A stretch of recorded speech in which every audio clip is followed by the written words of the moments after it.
Pada waktunya Tuhan, maka orang yang hidup hanya dengan percayainya tanpa kenal dan tidak mengerti serta tidak melakukan firman Tuhan, maka tersesat dari rancangan-rancangannya. MTT Inspiration. Embun pagi. Kebijaksanaan datang dari kesalahan yang dipahami. Semoga kita selalu sehat, yang bersyukur dan bijak. Amin ya mujibah sailin. MTT Cover Bayu Bukateja. Mengalahkan godaan iblis. Anda tidak bisa mengalahkan godaan iblis jika Anda tidak mengerti bagaimana cara ia bekerja. Satu-satunya hal baik yang bisa kita katakan tentang iblis yaitu dia tidak punya ide baru. Ia memakai godaan yang sama berulang kali sejak manusia diciptakan.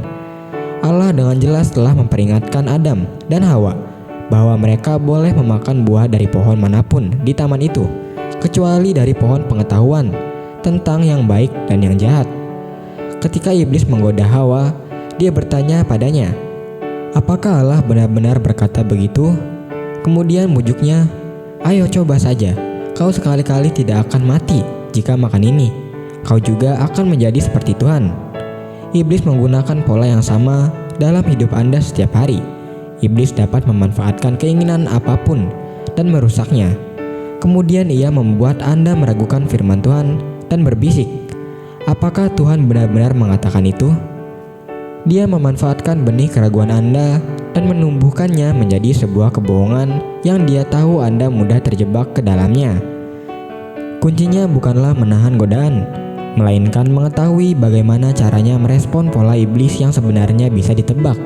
Memiliki kasih Tuhan dan melakukannya bersama Tuhan. Anda melakukan kasih supaya iblis tidak memenangkan apapun dari Anda, karena Anda tahu yang direncanakannya. MTT Cover Purwoto, Jakarta. Ketenangan hanya ada di dalam Tuhan. Ada kalanya dalam kehidupan ini kita diperhadapkan pada masalah pelik yang membuat tawar hati, bingung, bimbang, takut dan menguras banyak pikiran serta air mata. Sepertinya semua jalan buntu dan tak tahu harus bagaimana.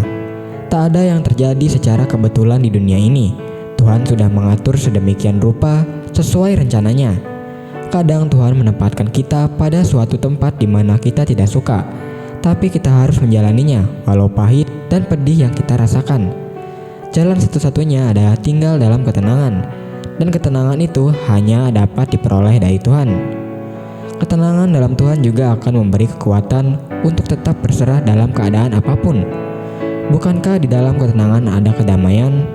Di dalam kedamaian kita dapat menikmati berkat Tuhan dan merasakan bahwa Dia ada. Tuhan menghadapkan wajahnya kepadamu dan memberi engkau damai sejahtera. MTT Cover Budi, Cirebon. Melatih kesabaran.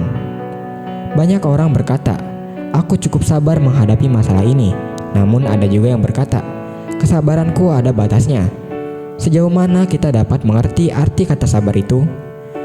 Saat dihadapkan pada situasi yang memancing emosi kita menjadi meledak, mampukah kita bersabar? Ataukah kita langsung naik pitam dan memaki, mengumbar amarah kita?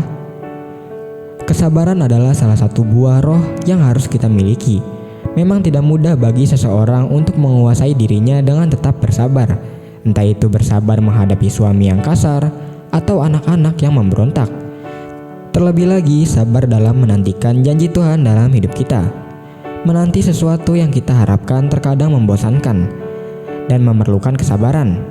Oleh sebab itu, kita perlu melatih diri kita bagaimana menjadi orang yang sabar dari segala situasi. Bukankah tidak sedikit orang percaya Tuhan yang demikian? Tidak sabar menunggu pertolongan dari Tuhan, kita pun lari mencari pertolongan lain. Tuhan itu maha sanggup untuk melakukan segala sesuatu di luar apa yang kita pikirkan. MTT Cover Cipto, Purwokerto.